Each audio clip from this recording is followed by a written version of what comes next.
Hey everybody, welcome to Workforce Gaming. I'm Doug, along with Brad. Hello. And this week, Brad actually got to take a look at Battlefield One. I think this is one that we've been. I know you have actually weirdly we've just discovered actually really like the Battlefield series. Yeah, I kind of forgot about that. I feel is this one of those series? I feel like this is something you might just buy on sale. Like you've never bought a day one Battlefield.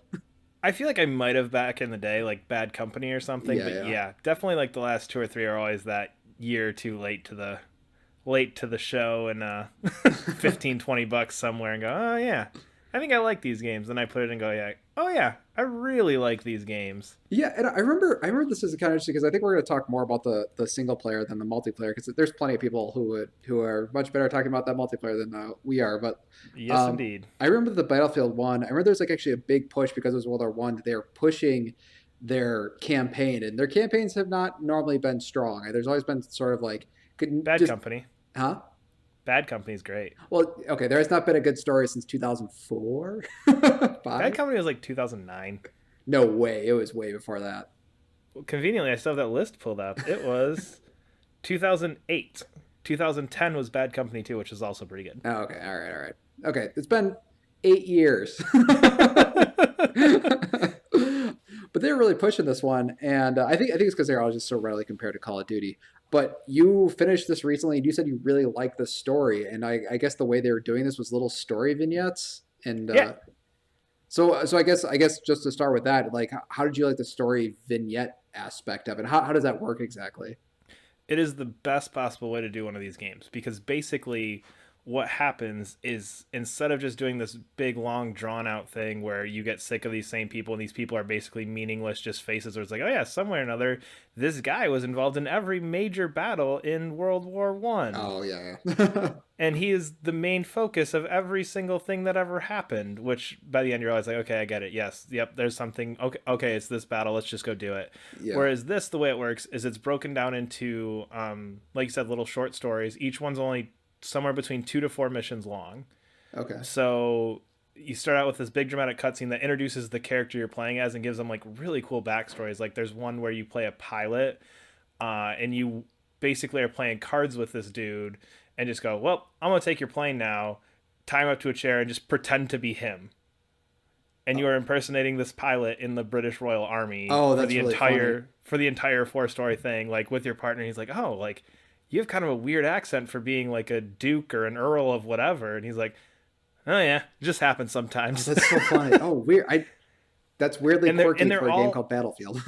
they're all really well done like that. And then there's like there's this super emotional one where you're this company tank where you're in the tank and the tank is like the first thing into everything, and Mhm. as you're plowing through all these things, you know, your tank's getting just shelled and there's all the like, oh my god, which one of my people are gonna die. And Yeah. there's those super emotional ones. There's one where you play as or play with Lawrence of Arabia, and you go through kind of his story and just kind of more sneaking around and stuff and how he operated. So you get to see all these different aspects of it, but they're from perspectives that actually make sense versus Mhm. like generic Marine number 12, Yeah. which you normally get in these games. All the characters are really well developed, all have cool backstories, all have a reason for doing what they're doing, all have different kind of motivations for being a part of this war, whether you're kind of the new like guy who just wants to be there and just wants to Mhm. go and just, you know, prove that he can do this, or you know, you really have a major feeling about what's happening. Each character has a reason for doing this, and each character plays so differently, plays in terms of tone and feeling, not necessarily actual gameplay, but Yeah. just works so differently that each one of those new stories feels unique, feels like almost a whole different perspective on what's happening. I mean, does it? I guess on that point, does it feel cohesive, or does it feel sort of like I'm trying to think of a game that would even be like comparable to that. Where does it, or does it feel like sort of like just different episodes of a TV series kind of thing? Like, or is there like, does it feel like there's some sort of like cohesive overallness, or to, you know what I mean? I would say it'd be like Black Mirror, where it's Oh, like okay. these all are clearly running with a theme, Yeah, yeah. clearly kind of talking about the same thing in the same style, but each one holds up completely independent. Like you could play these in any order and you'd be perfectly fine. The game Oh, kind of like okay. has Yeah, like there's a clear like, okay, go with this one, this one, this one, this one, yeah, yeah. just because they're labeled by like chapter numbers, but you could very easily play them in any order you want to and still get the same feeling for each one. So you say like, so I guess how long, because you said that we sort of said these like sort of short vignettes. So I mean, I don't know how long 4 missions is. That like an hour or two or? Most of them are between. I think the shortest one was like maybe probably an hour. The longest one was probably two. Oh, okay. Not counting the tutorial, which was like its own unique thing because that's from a whole different perspective, and that's only like maybe like 20 minutes long. But that's just the tutorial mission to like kick everything off, Yeah. which is actually one of the coolest tutorials I've ever played, and really puts you in this mindset of how serious things are. So as you're going through this, it's the normal tutorial where like you can run up here and you try that and you get shot and it's like, oh, okay, try again. Oh, but now this time you can learn this, and every time you die it's like adding a new piece into it. Oh, So like it's weird. like, oh yeah, you run up here, and then there's just tons of them. So you're like intended to die over and over again in this tutorial, which if you've played Battlefield multiplayer is essentially what ends up happening. Yeah, yeah. So it feels a lot like that. But what happens is every single time you die, it puts a name and then date of birth, date of death. That's So so you yeah, die, it like pans up like it normally would, puts the name on the screen, kicks you into another guy. So like your first guy maybe was a sniper, he's dead. So now you go to like a support character or a medic, jeez. play as him for a second. He dies, name on the screen, date of birth, date of death, kicks you back out, puts you in. Now you're in a tank. Yeah, New guy, tank, and like as you go through this, it's just constantly these people being killed over and over again, and it's putting this meaning to like each person's death, which is just this super weird and unique, really depressing take on this because normally you're playing Call of Duty, you're playing Battlefield, it's like, oh yeah, I died again, I died again, I died again. This yeah. just that one little touch, you're like, oh, that was that was Jim Smith. Like that's oh. You actually, I actually had heard about that recently. Those were actually real people, from what I understand too. And that's even more sad. I didn't know that. Yeah. So I actually, I guess on that point, because this is the one thing I've always found kind of weird about, I think any sort of game that deals with historical battles or even modern warfare. So I guess on that aspect, like they're doing this super seriousness of war, and then the multiplayer is sort of like wacky. Like, do you feel like there's a tonal difference? I mean, the multiplayer, like from what I played of the like a little bit of the beta way back in the day, is like it didn't feel. I mean, I felt like they were trying to take it seriously, but there is just a sort of inherent wackiness to multiplayer.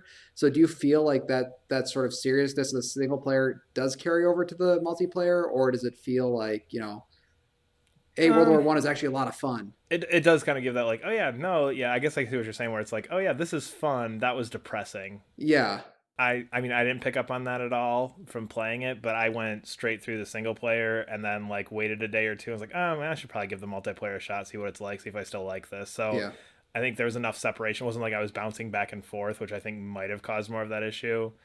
But yeah. I mean the multiplayer is what it is. It's only wacky in the sense of like people do wacky things when you go, oh yeah, here's 64 people, Yeah, go run around with them. yeah. 64 strangers, mostly high schoolers. Ouch. Yeah, I mean, I'm trying to think if there's anything else that's like because I remember playing this. I just remember the game was like really, really gorgeous too. On top of everything, Yeah, oh yeah, and yeah, yeah, the cutscenes are amazing, and it does a lot of the like fade from the cutscene into the game, and there's obviously there's a discrepancy in graphical quality, but it's such a smooth transition from those like amazing cutscenes into the gameplay, and the gameplay does look really really good that you barely even notice that little dip in CGI cutscene to gameplay yeah, as you go. But yeah, it's just amazing. And the one other thing I'm thinking here is because the way these short stories work, the set pieces work so much better interesting. because in a normal Call of Duty game, a normal whatever game where you're playing the same one, two, or three characters the whole way through, Yeah, early in the game you don't get those like dramatic like oh my god somebody's gonna die set pieces. It's like no, yeah, I'm a badass, I'm running through this. Whereas this one, because those shores are only an hour and 2 hours, and because you're obviously in a war, so there's a good chance you're gonna die. yeah, And even like the squad mates who are again really well developed, especially the one where you play as a tank crew, the 5 or 6 guys in that tank are all really really well developed. You always have the sense of somebody's going to die in one of these big set piece moments, and several times they do. Oh, geez. So it just constantly gives you the sense of like everything is important. It's not waiting for that end game moment where okay, you've played for 6 hours, now people are going to start dying, we're going to get serious. It's a half hour and like nope, people are dying already. We're getting to these set piece moments, and they always hit harder because of the connection you had with these characters, because you know okay, this is a shorter thing, this isn't going to be long and drawn out. Wow. I never thought about that, but it's like, yeah, because they don't these characters don't need to stick around for 10 hours. You have more. lateral. You can do more Yeah, things with the story and the characters. yeah. Versus I need to carry 5 characters need to carry me through 2 hours versus 5 characters need to carry me through 10 hours. You get to those dramatic moments a lot faster. So I mean, I guess why are people? What is there anything like bad about that? Like any of this, or like is what you just said? Is like, all this all sounds excellent. Like, is it just that it's It is excellent. oh okay? It is it is without question excellent. This is had I played this whatever year it came out, I think it was 2016. This would have probably been one of my games of the year from that year. It is amazing. Jeez. If World War II is the next one, and if they're following the same path with that, it will probably be a day one purchase for me, just because this game is incredible, and it's just such a cool way to take an idea like this that, I mean, I really have zero interest in Call of Duty and Mhm. barely any interest in Battlefield outside of the fact, oh, World War One's different was the only thing that was really drawing me to this. Yeah. It's one of those things where it's just like, this is such a unique take on this in a unique direction from what's been just hammered into the ground over the past 15 years, Yeah. that it's almost refreshing just to see it done differently. You have actually got me interested in a World War in like in a military shooter game. God dang it. Hey, I found it for, I think I got it for like $15 somewhere, No, so it's it's been on cheap sale now. like so much lately. Oh crap, dude. All right. Yep. I will actually probably pick this up now. All right. We are Workforce Gaming. If you guys like what you heard, you guys can always subscribe to us on YouTube or subscribe to us on whatever you listen to us on and follow us on Twitter at Workforce Gaming. We'll see you guys next week. See ya.